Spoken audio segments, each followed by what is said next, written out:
يا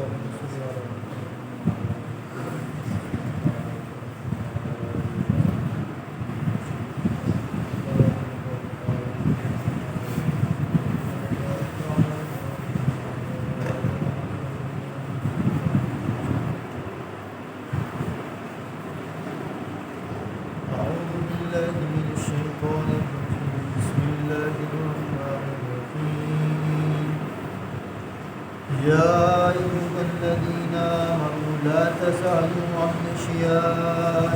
تبد لكم تسؤكم وإن تسألوا عنها حين ينزل القرآن تبد لكم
أعوذ بالله من الشيطان الرجيم بسم الله الرحمن الرحيم يا أيها الذين آمنوا لا تسألوا عن أشياء تبد لكم تسؤكم وإن تسألوا عنها حين ينزل القرآن تبد لكم عفى الله عنها والله غفور حليم قد سألها قوم من قبلكم ثم أصبحوا بها كافرين ما جعل الله من بحيرة ولا سائبة ولا وسيلة ولا حام ولكن الذين كفروا يفترون على الله الكذب وأكثرهم لا يعقلون وإذا قيل لهم تعالوا إلى ما أنزل الله وإلى الرسول قالوا حسبنا ما وجدنا عليه آباءنا أولو كان آباؤهم لا يعلمون شيئا ولا يهتدون يا أيها الذين آمنوا عليكم أنفسكم لا يضركم من ضل إذا اهتديتم إلى الله مرجعكم جميعا فينبئكم بما كنتم تعملون صدق الله العظيم رب اشرح لي صدري ويسر لي أمري سورہ مائدہ کی آیت نمبر 101 سے 105 تک 5 آیات ان کا ہم مطالعہ کرنا ہے اور اہل ایمان کو دین کے فہم سے متعلق ایک بہت بنیادی بات سمجھائی ہے. ایسی بنیادی بات ہے کہ اگر وہ ہم سمجھ لیں تو دین کا فہم ہمارے لیے حاصل کرنا وہ انتہائی آسان ہو جائے. اور جب دین کا فہم آسان ہو جائے, جب دین سمجھ آتا ہے تو پھر اس پر عمل کرنا اور بھی آسان ہو جاتا ہے. اور یہ اللہ تعالیٰ کی خاص رحمت ہے, اللہ کا فضل ہے. اللہ کے نبی صلی اللہ علیہ وسلم نے ارشاد فرمایا جب اللہ تعالیٰ کسی بندے کے ساتھ بھلائی کا ارادہ کرتے ہیں اس کو دین کا فہم عطا فرماتے ہیں. ارشاد ہوا یا ایھا الذین آمنوا, اے ایمان والو, لا تسألوا عن اشیاء ان اشیاء تبد لکم تسوکم، اے ایمان والو ایسی باتیں مت پوچھا کرو جو اگر تمہیں بتا دی جائیں تو تمہیں بہت ناگوار گزرے۔ اب اس کا مطلب یہ ہے کہ غیر ضروری سوال جواب کرنے سے پرہیز کرنا چاہیے۔ شریعت کے معاملے میں، دین کے معاملے میں جو موٹی موٹی باتیں سمجھ میں آ رہی ہیں ان کے اوپر عمل کرنا چاہیے، اور کسی بات کی کھوج کرید میں، اس کی تہ میں اور کیل و کال کرنے سے گریز کرنا چاہیے۔ یہ بات اس سے پہلے سورہ بقرہ کے اندر بھی فرمائی گئی۔ اب یہ معاملہ بڑا ہی اہم ہے۔ سوال در سوال کرنے سے انسان جو ہے نا بذات خود جو ہے اصل میں پھنستا چلا جاتا ہے۔ اگر وہ معاملے کو سلجھانا چاہ رہا ہوتا ہے تو وہ مزید الجھ جاتا ہے۔ اب اس کی مثال کے طور پر دو واقعات جو ہے خود اللہ کے نبی صلی اللہ علیہ وسلم کی حیات مبارک میں پیش ہے کہ ایک بار اللہ کے نبی صلی اللہ علیہ وسلم مجمع عام سے مخاطب تھے تو آخر میں لوگوں نے کچھ سوالات کرنا شروع کر دیے، ایسے سوالات جن کا دین کے ساتھ، شریعت کے ساتھ براہ راست تعلق بھی نہیں تھا، غیر ضروری قسم۔ مثال کے طور پر ایک شخص نے کھڑے ہو کر سوال کیا کہ نبی صلی اللہ علیہ وسلم مجھے بتائیے میرا اصلی باپ کون ہے؟ صاحب اسلام قبول کرنے سے پہلے وہاں پر جو ہے نکاح کی عجیب و غریب حرام شکلیں رائج تھیں، اس کھڑے ہو کر یہ سوال کر دیا، بڑا نامناسب غیر ضروری سوال تھا۔ اسی طرح ایک اور نے سوال کیا جب اللہ کے نبی صلی اللہ علیہ وسلم نے حکم دیا نا حج کے بارے میں کہ اللہ نے فرمایا کہ حج تم پر فرض کیا گیا ہے، تو اس میں ایک نے پوچھا کہ حج کیا ہر سال فرض کیا گیا ہے؟ اللہ کے نبی صلی اللہ علیہ وسلم خاموش رہے۔ اس نے دوسری بار سوال کیا، آپ صلی اللہ علیہ وسلم خاموش رہے۔ اس نے تیسری بار سوال کیا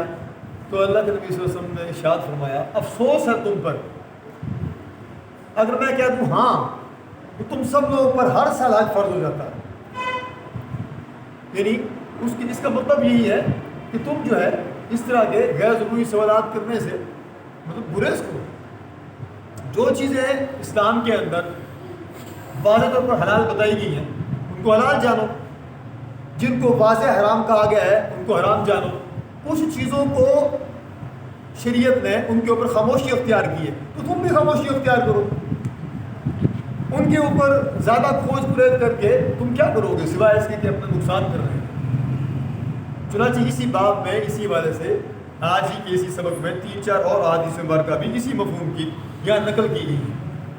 جو اس طرح کے سوالات کرنے سے، سوال در سوال کرنے سے گریز کی تلقین پر مبنی ہے۔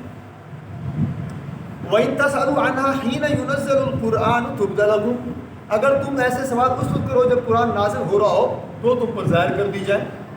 عَفَا اللَّهُ عَنْهَا، جو کچھ تم نے پہلے کیا ہے اللہ تعالیٰ نے اس سے درگزر فرما دیا، اللہ تعالیٰ نے اس سے معاف فرما دیا۔ وَاللَّهُ غَفُورٌ حَلِيمٌ، کیونکہ اللہ بڑا درگزر کرنے والا اور بردبار ہے۔ اور یہ بردباری کی صفت، درگزر کرنے کی صفت، یہ ہمیں بھی اپنے اندر پیدا کرنی چاہیے کہ اس کے ذریعے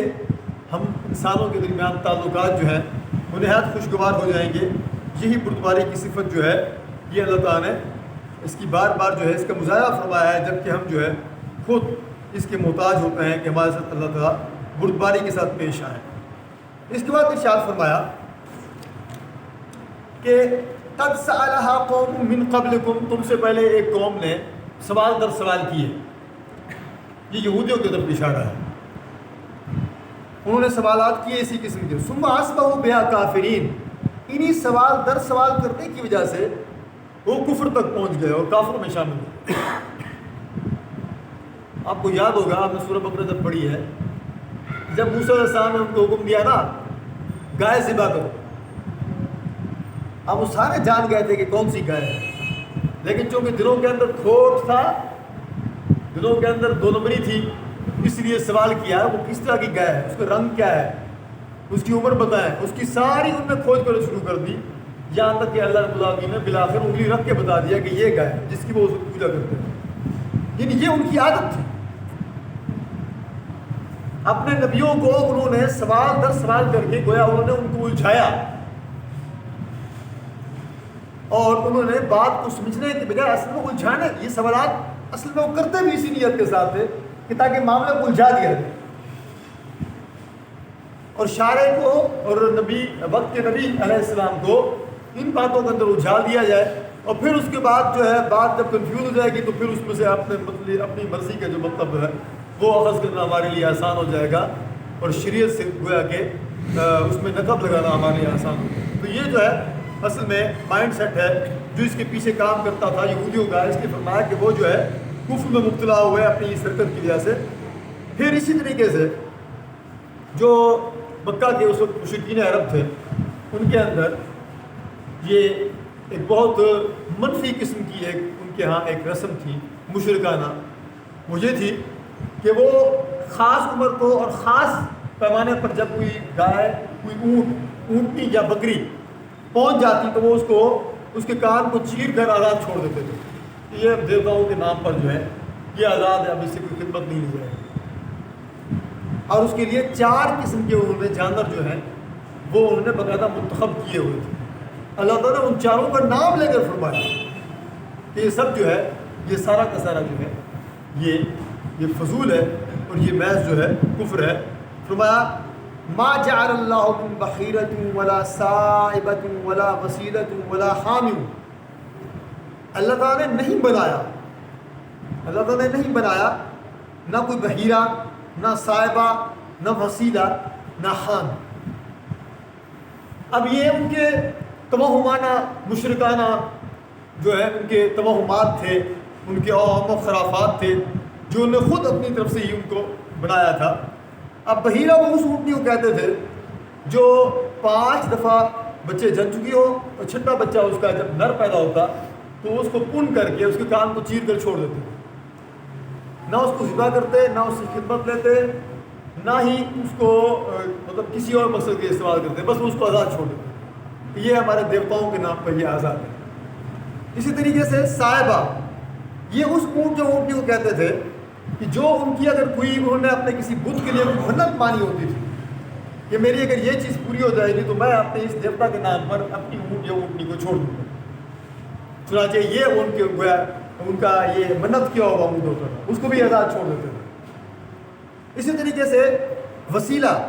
ہاں صاحبہ کا ایک اور مطلب یہ بھی تھا وہ اونٹنی جس نے 10 مرتبہ بچے پیدا کیے ہوتے تھے اس کو بھی چھوڑ دیتے تھے۔ یہ بھی جو ہے اب ہمارے دیوتاؤں کے نام پر یہ آزاد ہے۔ اسی طریقے سے پھر تیسرا تھا وسیلہ، یہ ایسی بکری جس کا پہلا بچہ اگر نر ہوتا تو اس نر بچے کو وہ دیوتا کے نام پر ذبح کر دیتے تھے۔ اگر اس کے ہاں 2 بچے پیدا ہوتے، نر اور مادہ دونوں پیدا ہوتے، تو مادہ کو اپنے رکھ لیتے تھے اور نر کو جو ہے دیوتاؤں کے نام پر آزاد چھوڑ دیتے، اس کا نام جو ہے وہ وسیلہ انہوں نے رکھا ہوا تھا۔ اور چوتھی چیز تھی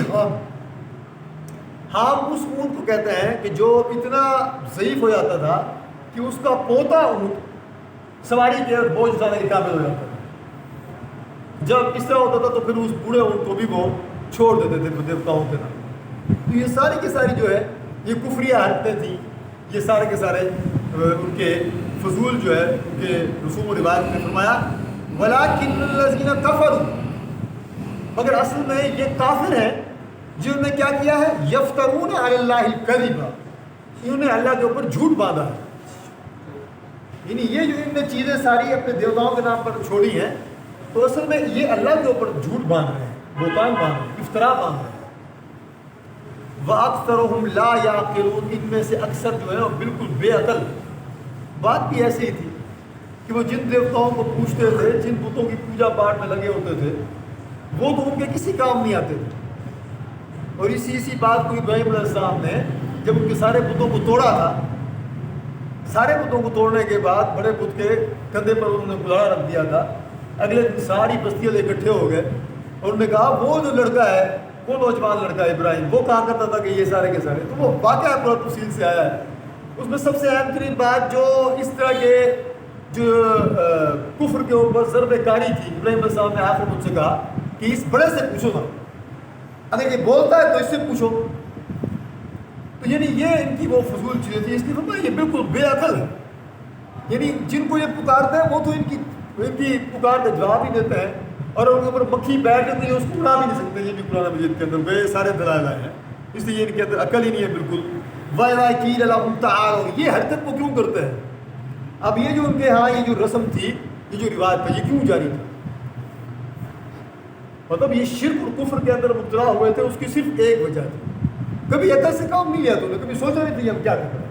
اللہ فرما رہے ہیں وَإِذَا قِيلَ لَهُمْ تَعَالَوْا إِلَى مَا أَنزَلَ اللَّهُ، جب ان سے کہا جاتا تھا آؤ تعالوا، آ جاؤ اس چیز کی طرف جو اللہ نے نازل فرمائی ہے، وَإِلَى الرَّسُولِ، اور جو رسول صلی اللہ علیہ وسلم پر نازل ہوئی ہے، جو انہوں نے ہمارے ہم سامنے پیش کی ہے، قالوا، تو وہ کہتے ہیں حسبنا ما وجدنا علیہ آباءنا، ہم تو اسی طریقے پر چلیں گے جو ہمارے آباء و اجداد کا طریقہ ہے۔ اللہ فرماتے ہیں اولو کان آباؤہم لا یعلمون شیئا ولا یہتدون، چاہے ان کے باپ دادا کو کسی چیز کا کوئی علم ہی نہ ہو اور ان نے سرے سے ہدایت پائی نہ ہو، تب بھی یہ ان کے طریقے پر چلیں گے۔ یعنی یہ کتنے بوگس قسم کی دلیل ہے کہ ہماری برادری، ہمارا خاندان یہ حرکت اس لیے کر رہا ہے کیونکہ ہمارے باپ دادا کے یہاں سے یہ ہوتا ہے۔ اور یہ ویسے ذرا تھوڑا سا بڑی احتیاط کرنی چاہیے۔ ہمارے بھی اس وقت بعض برادریوں میں، بعض خاندانوں میں کچھ پرانی رسمیں چل رہی ہیں، جب ان کو ٹوکا جاتا ہے اور کہا جاتا ہے تو وہ کہتے ہیں نہیں یہ تو ہمارے باپ دادا کے یہاں سے چلی آ رہی ہے۔ اس لیے یہ کوئی دلیل نہیں ہے، بلکہ یہ بے عقلی کی دلیل ہے۔ اگر کوئی بندہ یہ دلیل دے رہا ہے تو اس سے بڑا بے عقل اور بے فہم نادان اس سے بڑا کوئی اور ہے ہی نہیں۔ اور پھر آج کی آخری آیت نمبر 105 ہے، یہاں بھی ایک بڑی ہی اہم بات دین کے فہم کے حوالے سے سمجھائی گئی۔ ارشاد فرمایا یا ایھا الذین آمنوا، اے ایمان والو، علیکم انفسکم، تم پر صرف تمہاری اپنی ذمہ داری ہے، یعنی تمہارے ذمہ صرف تمہارا خود اپنا راہ راست پر رہنا ہے، اپنی فکر کرو تم، اس کا مطلب یہ ہے لا یضرکم من ضل اذا اہتدیتم، کسی اور کی گمراہی سے تمہارا کچھ نہیں بگڑتا، اذا اہتدیتم، اگر تم ہدایت پر ہو، اگر تم ہدایت پر ہو کسی اور کی گمراہی سے تمہارا کچھ نہیں بگڑتا ہے۔ یہ بات ویسے حقیقت یہ ہے کہ یہ بات اگر ہم سمجھ لیں نا تو یہ جو ہمارے ہاں ہم ایسے کچھ لوگ جو ہے ہمارے معاشرے کے اندر دین کے نام پر بغیر علم کے لوگوں کے اوپر کفر کے فتوے لگاتے ہیں۔ چھوٹی چھوٹی باتیں ہیں، دین کی بالکل چھوٹی چھوٹی باتیں ہیں، پہلے کہتے ہیں اپنی طرف سے کہ یہ جو بات ہے یہ بالکل گمراہی ہے، اچھا پھر اس کے بعد فتویٰ لگاتے ہیں کہ جو یہ کر رہے ہیں وہ سارے کے سارے کافر ہیں، اور ان کا سارا زور اسی بات پر ہوتا ہے کہ کون کافر ہے اور کون کافر نہیں ہے، اور کہنا یہ چاہ رہے ہوتے ہیں کہ ہم بڑے مسلمان ہیں۔ حقیقت یہ ہے کہ وہ خود بھی اسلام پر عمل نہیں کر رہے ہوتے، یہ ان کا مشغلہ ہوتا ہے، یہ دوسروں کے اوپر فتوے لگاتے ہیں، دوسروں کے اوپر گمراہی کے فتوے لگاتے ہیں۔ اس لیے یہ بڑی ہی جو ہے خطرناک حرکت ہے، اس لیے بڑے واضح الفاظ ہے علیکم انفسکم، تم پر صرف تمہاری اپنی ذمہ داری، اپنی فکر کرو ہیں، اور دوسروں کی جو گمراہی ہے لا یضرکم من ضل، اگر کوئی گمراہ ہے اس سے تمہارا کچھ نہیں بگڑتا ہے، اذا اہتدیتم، اگر تم ہدایت کرو۔ مطلب کیا ہے؟ اپنی ہدایت کی فکر کرو، اپنے اعمال کی، اپنے عقائد کی فکر کرو، اللہ تعالیٰ کا خوف کرو۔ دوسروں کو گمراہ کہنا اور ان کو کافر کہنا یہ مقام و مرتبہ معاشرے کے 1% لوگوں کا بھی نہیں ہے، کیونکہ علماء کرام تو معاشرے کے اندر 1% بھی نہیں ہے، بلکہ ہزاروں میں سے ایک ہوتا ہے۔ یہ ان کا کام ہے، اجتہاد کرنا ان کا کام ہے، کفر کے فتوے لگانا اور یہ خارج اسلام کرنا یہ ان کا کام ہے، یہ میرا آپ کا کام نہیں ہے، یہ معاشرے کے عام افراد کا یہ کام ہے ہی نہیں بالکل، ان بحثوں کے اندر پڑھیں۔ اس لیے یہ بڑی اہم بات ہے، اس اہم بات کو اگر ہمارا معاشرہ سمجھ لے، ہمارے معاشرے کے اندر جو بہت سارا کینہ، حسد، فساد وہ اسی بنیاد پر کھڑا ہوا ہے کہ جو ہے اس کا عقیدہ یہ ہے اور یہ رفع یدین کرتا ہے اور یہ نہیں کرتا ہے، کہ یہاں وہاں ہاتھ باندھتا ہے، یہ نہیں باندھتا ہے۔ یہ چھوٹی چھوٹی باتیں ہیں اور یہ ساری ٹھیک باتیں ہیں، یہ ساری کی ساری ٹھیک باتیں ہیں، ان کی بنیاد کے اوپر ہدایت کے فتوے لگانا، کفر کے فتوے لگانا یہ ہم میں سے ہر ایک کا منصب نہیں ہے۔ اللہ تعالیٰ فرماتے ہیں الی اللہ مرجعکم، میں نے پہلے عرض کیا نا، خدا خوفی کا تقاضا یہی ہے کہ ہمیں کسی اور کی گمراہی کی کھوج کرنے میں نہیں لگنا چاہیے، بلکہ اپنے اعمال کو، اپنے عقائد کو درست کرنا چاہیے۔ اللہ فرماتا ہے الی اللہ مرجعکم جمیعا، تم سب کو پلٹ کر میری ہی طرف آنا ہے، فینبئکم، پھر میں تمہیں بتا دوں گا بما کنتم تعملون، تم کیسے عمل کرتے رہے ہو، تم اپنی فکر کرو، اپنے اعمال کی فکر کرو، اپنے اخلاق کی فکر کرو، اپنے عقائد کی فکر کرو، اور دین کے اندر نیکیوں میں، بھلائیوں میں سبقت لے جانے کی کوشش کرو۔ فاستبقوا الخیرات، اس کی فکر کیا کرو۔ اس فکر میں نہ پڑا کرو کہ کون معاشرے کے اندر گمراہ ہے اور کون ہدایت میں ہے۔ اللہ تعالیٰ ہمیں ہدایت کا یہ جوہر عظیم، یہ جوہر خاص عطا فرمائے۔ دین کے فہم کے حوالے سے آج کے درس کے اندر ہم نے دو بڑی اہم بنیادی باتیں سیکھی۔ پہلی بات تو یہ ہے اسلام میں حلال بھی واضح ہے، حرام بھی واضح ہے، ان پر عمل کریں۔ جن چیزوں پر شریعت نے خاموشی اختیار کی ہے ان کی بال کی کھال اتارنے سے پرہیز کرنی چاہیے، اور اسی طریقے سے جن چیزوں کو اللہ نے حرام قرار نہیں دیا ہے، حدیث میں یہ بھی آتا ہے، اس کو مفہوم یہ آج کی حدیث یہاں پر یہ لکھی ہوئی ہے کہ جس چیز کو اللہ نے حرام قرار نہیں دیا ہے، اگر کوئی اس کے بارے میں سوال در سوال کرتا چلا جائے گا تو عین ممکن ہے اس چیز کو جس کو اللہ نے حرام نہیں کیا ہے اس کے سوالوں کے جواب کے نتیجے میں وہ حرام قرار دے دی جائے۔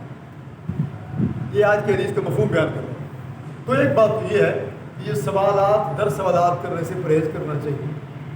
اور دوسرا یہ ہے کہ لوگوں کے بارے میں کھوج لگانا اور ان کے بارے میں فکر مند ہونے کی آپ کو بالکل کوئی ضرورت نہیں ہے۔ ہاں، اپنی فکر کریں، اپنے اعمال کی، اپنے گریبان میں جھانکنا چاہیے، اپنے اخلاق کی فکر کرنی چاہیے۔ تقویٰ تبھی پیدا ہوگا جب میں شروع کروں کہ میں کیسا ہوں، ٹھیک ہے نا۔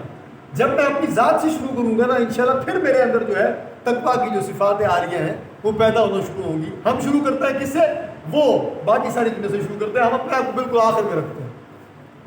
یہ وہ جو معاملہ ہے، یہ معاملہ الٹ ہے ہدایت کی، تقویٰ کی۔ ہدایت اور تقویٰ کا آغاز ہوتا ہے اپنی ذات سے، اپنے اخلاق سے، اپنے اعمال سے، اپنے دل کی کیفیت سے۔ اللہ ہمارے دل کو ایمان اور تقویٰ سے فیضیاب فرمائے۔ وآخر دعوانا ان الحمد للہ رب العالمین۔